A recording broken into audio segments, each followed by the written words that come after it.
Hello.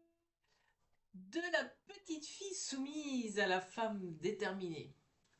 Alors, je continue ma petite série de femmes formidables. Donc, j'ai mis un t-shirt en l'honneur de ces femmes et en l'honneur de toutes celles dont je ne parle pas, mais qui se reconnaîtront évidemment. Donc, merci d'être sur ma chaîne, merci de liker, de t'abonner.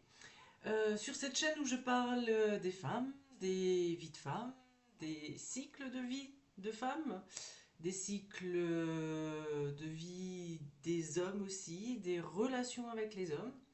Et donc aujourd'hui, je vais te raconter l'expérience qu'a vécue récemment une femme qu'on va appeler Marie.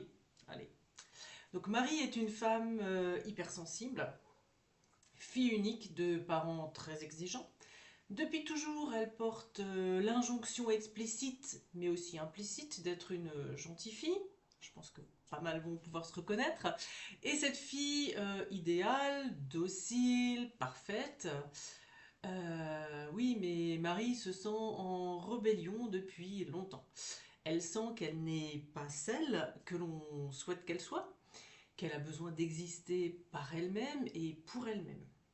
Elle a évidemment d'autres aspirations que celles qu'on lui a collées, et que celles que ses parents ont pour elle, et elle a envie de vivre selon ses envies. Elle est éprise de liberté, de grands espaces. Pourtant, elle garde tout cela au fond d'elle. Elle n'ose pas l'exprimer, elle ne l'exprime d'ailleurs ni à ses parents, ni à toute autre figure d'autorité. Elle ravale ses élans. Et elle pleure souvent. Ça déborde, ça déborde. Elle aimerait et elle oserait tant dire au monde entier qui elle est, et surtout à ses parents, et surtout à sa famille.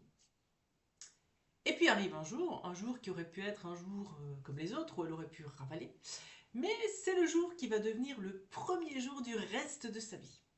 Un jour, elle ose répondre à une demande qui ne lui correspond pas depuis longtemps, où elle a jusque-là ravalé, elle ose dire non. Je vous ai déjà fait des vidéos sur le stop, sur le non. Voilà. De manière posée et ancrée cette fois-ci, elle dit non. Elle se positionne. Pourquoi cette fois? Pourquoi enfin? Il semblerait que ce soit réuni en elle les paramètres nécessaires, les efforts, les cheminements divers qui l'ont amenée jusqu'à cet instant. Tout d'abord, elle a fait un chemin d'apprentissage, d'écoute de soi, de son ressenti. Tu sais, quand tu sens que ton corps réagit, que quelque chose te donne la nausée, que tu as l'estomac qui serre, que tu as le cœur qui dit non, et un jour tu décides d'écouter ce message d'alerte de ton corps. Tu le mets pas de côté. Tu dis pas, oh là là, ça me. Mais bon, il faut quand même que, tu vois, voilà. Ensuite, deuxième chose, c'est l'ancrage. L'ancrage nécessaire pour se sentir suffisamment forte sur ses pieds, physiquement. Elle a expérimenté, par exemple, les possibilités de poser des actes, même minimes, en accord avec elle-même. Poser des petits actes réguliers nous donne l'assurance pour avancer, aller chaque fois un petit peu plus loin. Comme l'enfant qui apprend à marcher. Il ne va pas faire un marathon tout de suite. Il apprend à poser un pas après l'autre. Et nous, c'est pareil. On pose un non après l'autre. Et petit à petit, on se sent de plus en plus sûr. Et puis finalement, l'expression verbale de soi, de son ressenti, la libération du chakra de la gorge, de l'expression de soi par la voix. Et là, c'est là la dernière étape pour oser dire non, puisque ça va passer par la gorge ou par un message. Mais c'est de l'expression. Donc ce jour-là, eh bien, figure-toi que tout ça s'est aligné pour Marie.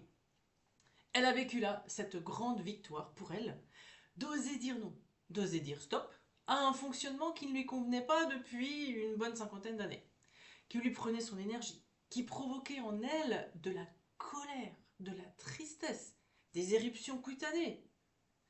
cette tristesse de devoir se plier aux envies, aux injonctions des autres, et de ne pas pouvoir être libre d'être.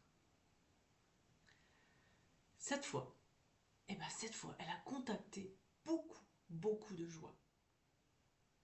Quand elle me l'a témoigné, elle m'a dit « Ah, mais je me suis sentie mais comme éclore !» Elle s'est sentie fière, elle s'est sentie vraiment tellement fière d'avoir tenu bon, d'avoir osé dire non. Et elle a été, en plus, tout étonnée d'être entendue et respectée. Pour finir, je vais vous partager sa prise de conscience ultime.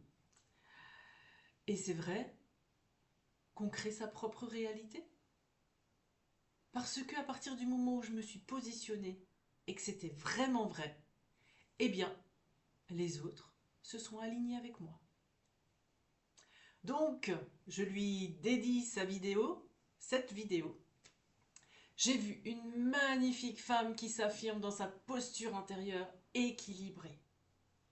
Et hasard de la temporalité de la vie, ou pas, eh bien tout cela se passe au moment même où sa fille entre dans l'adolescence et a besoin pour se construire d'adultes congruents autour d'elle et d'exemples à suivre. Donc, vas-y, ose et tu verras, plus tu vas oser, plus ça va marcher. Allez, partage à ceux et celles qui en ont besoin, parce que ça compte aussi pour les hommes. Et puis, je te dis à tout bientôt pour une nouvelle vidéo concernant un destin de femme. Merci, à tout bientôt. Ciao, ciao.